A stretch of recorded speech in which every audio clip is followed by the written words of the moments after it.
Мысалы сіз бір өнім сататын болсаңыз, немесе артыңыздан адам жазатын болсаңыз, бірінші реферальный ссылкаңызды алып алуыңыз керек.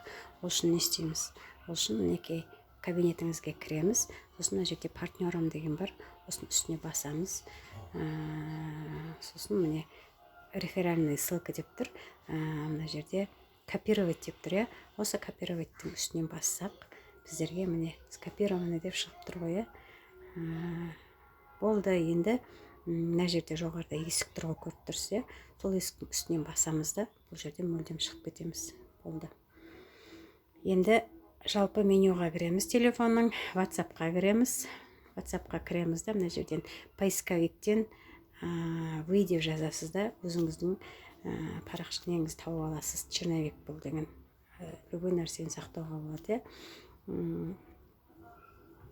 Қараңыз, соның үстіне енді жазамыз. Мына жерде обмен буфері деген бар. Обмен буфері егер бұл жерде болмаса, онда мына жерде мынаның ішінде болуы мүмкін. Осыны тауып аласыз. Осыны тауып аласыз, үстінен басасыз. Сосын мына жерде міне соңғы сақтаған, мына жерде бірінші тұрады. Осының үстінен басамыз. Енді отправить. Міне бұл сіздің реферальный ссылкаңыз.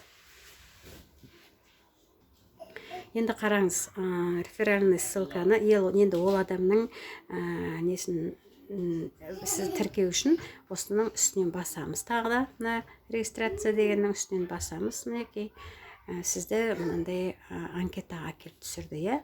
Анкета, осы анкетаны толтырамыз. Аты жөнін жазамыз, ол адамның электронды почтасын жазамыз, ол адамның телефон номерін жазамыз.